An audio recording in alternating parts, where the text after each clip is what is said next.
Well, happy spring. Nature's April Fool's joke on us, I guess. As you were traveling here to Mass here this morning, I'm sure that you encountered probably a stop sign or two along the way. And being the good Catholics that you are, I'm sure you all came to a complete stop. After all, STOP doesn't mean slight tap on belly. We pull up to the stop signs. We give it very little thought. We glance both ways, nothing's coming, and we're off down the road. But if we stop to think about it just for a moment, that stop sign has a message and reveals a much deeper meaning than simply stop. That sign says to us that there exists on the other side possible danger. Should we choose to ignore that message, we could very easily get into a crash, Maybe suffer bodily injury, or even worse, maybe cost us our life. That little sign has this deep, revealing, profound message. So what is this about, all this hubbub about a sign? In the Gospel of John that we just heard here this morning and have been hearing for the past couple of weeks, you would be hard-pressed if you read that Gospel to find the word miracle.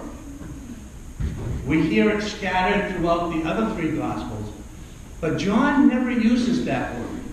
He substitutes the word miracle with the word sign. And that had a very important meaning to the people he was writing to in his time. That said to them, pay attention. There is a message here that goes beyond the surface level of a miracle.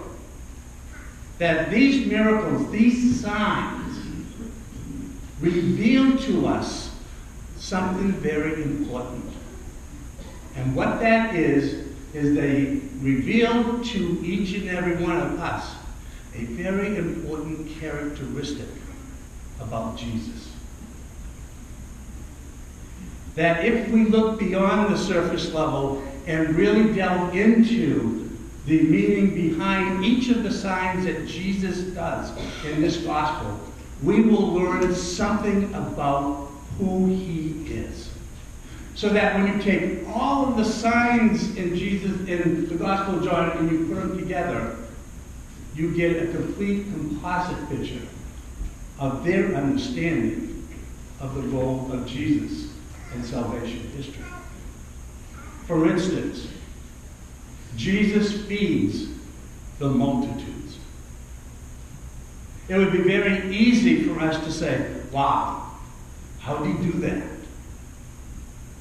How did he turn the fish and the bread in order to feed 4,000 or 5,000 people? But John would say, no, look deeper. It is telling us something about Jesus. And what is the message? That I am the bread of life.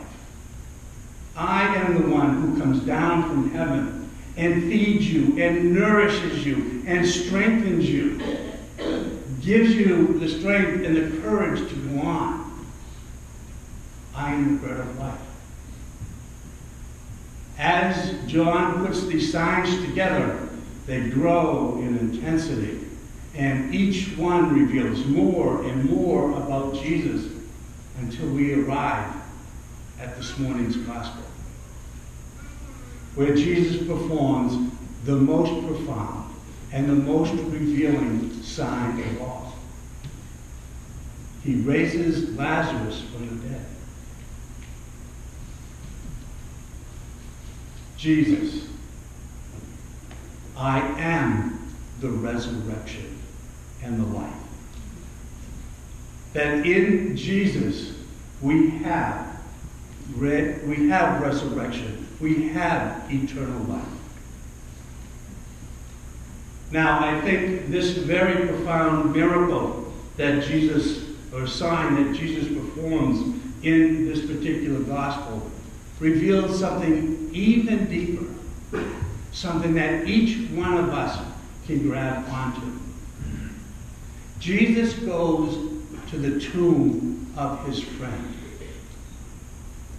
He calls him out, and he tells the people gathered to unwrap Lazarus from that which binds him, the burial cloths.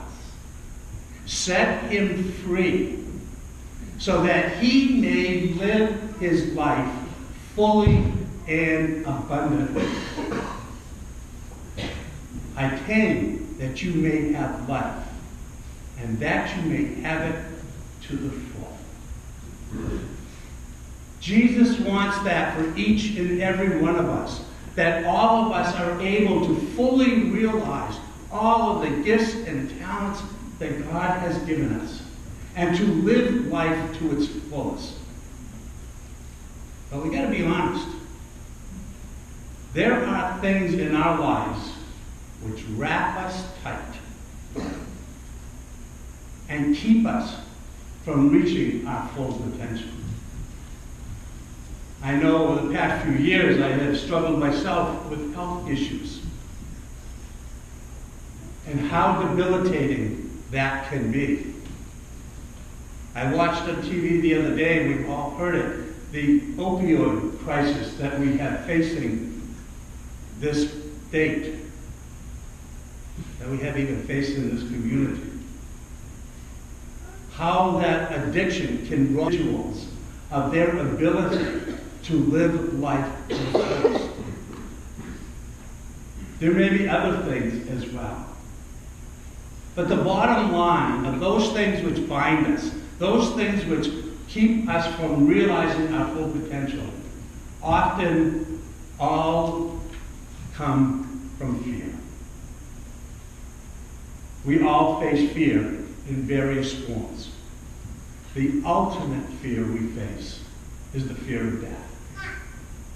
And Jesus tells us today, I am the way, the truth, and the life. If you believe in me, you will not die. You will have life and have it to the full. As we go forth today, journeying through our week, be it at work or whatever, we may encounter someone that we know that for whatever reason is not living to their full potential. And maybe they need a simple hand to reach out and to help them, to begin the process of unwrapping themselves from that which has kept them from being the person that God has intended them to be. I pray that God will give us all the strength and the courage and the wisdom and insight to be able to help those who can't help themselves, to call them out from the things that entune them and unwrap them, set them free so that they can be all that God intended them.